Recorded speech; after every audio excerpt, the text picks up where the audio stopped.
মেরে চোখ বেঁধে হাতে হ্যান্ডকাপ লাগিয়ে নিয়ে যাওয়া হয় থানাতে। এনে আবারও মুক্তিপণের জন্য নির্যাতন করা হয়। তো আমি বললাম যে আমার তো সর্বকিছুই আপনারা নিয়ে গেছেন, প্রায় 25 লক্ষ টাকার মালামাল, ক্যাশ টাকা সহ সবকিছু নিয়ে গেছেন, আমি কোত্থেকে টাকা দিব? ও বলতেছে যে 5 লাখ টাকা দিতে হবে। বাড়িতে অবৈধ মালামাল আছে এমন অভিযোগে পুলিশের অভিযান। তারপর কি হয়েছিল সেই পরিস্থিতি বর্ণনা করছিলেন এই ব্যক্তি। নিরাপত্তার জন্য এখানে তার পরিচয় দেয়া হচ্ছে না।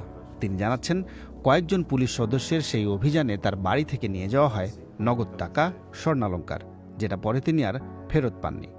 তুই যা নিয়েছি কাউকে কিছু বলতে পারবি না। পরে এক পর্যায়ে আমাকে শরীরে বিভিন্ন স্থানে নির্যাতন করা হয়। পরের দিন রাত্রেবেলা আমাকে ছেড়ে দেওয়া হয়। আমার বিরুদ্ধে এখন পর্যন্ত কোনো থানাতে কোনো অভিযোগও নেই বা কোনো জিডিও নেই। এই ব্যক্তি পুলিশের কয়েকজনের বিরুদ্ধে যেভাবে ভয় দেখিয়ে নির্যাতন করে টাকা আদায়ের অভিযোগ তুলছেন, বাংলাদেশে প্রায় সময়ই এমনটা শোনা যায়। তবে দেশটিতে আইনশৃঙ্খলা বাহিনীর কেউ কেউ যে শুধু এভাবেই দুর্নীতি করছেন বলে অভিযোগ, তা নয়। কোনো কোনো ক্ষেত্রে দুর্নীতি এখন অনেকটাই ওপেন সিক্রেট। এই যেমন পরিবহন খাত। এই জেলার থেকে আরেক জেলায় গেলে ওই জেলার পুলিশে ধরে, তো এটার জন্য ওনাদেরকে মান্থলি করতে হয়, মাসে একটা মান্থলি করতে হয়।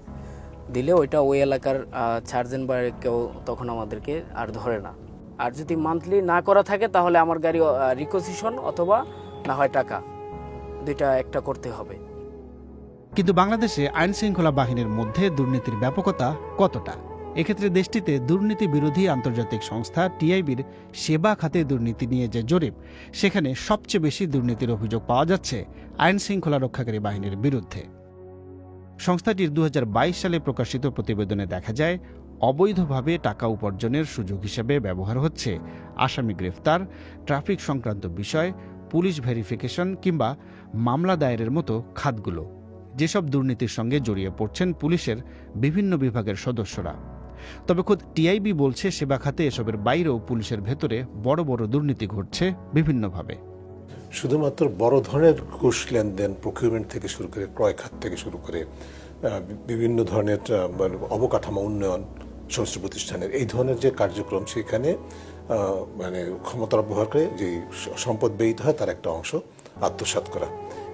এর পাশাপাশি যেটা হয় সেটা হচ্ছে যে রিক্রুটমেন্ট, প্রমোশন, পোস্টিংস, ট্রান্সফার্স হয়। এক্ষেত্রে কিন্তু একটা বড় ধরনের লেনদেন হয়। যেমন আমাদের জেলখানাতে যে ধরনের চিত্রগুলো, আমাদের বর্ডারে যে সমস্ত ক্রাইমগুলো হয়, মানব পাচার, তারপরে চোরাচালানি, সেগুলোর কিন্তু কোনো না কোনোভাবেই কিন্তু আইন প্রয়োগকারী সংস্থার সংশ্লিষ্ট থাকে, যেখানে হওয়ার কথা তা আইনের রক্ষক।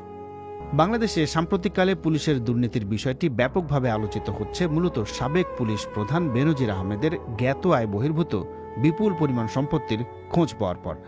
এর সঙ্গে গণমাধ্যমে আরও কিছু দুর্নীতির খবরও উঠে আসছে।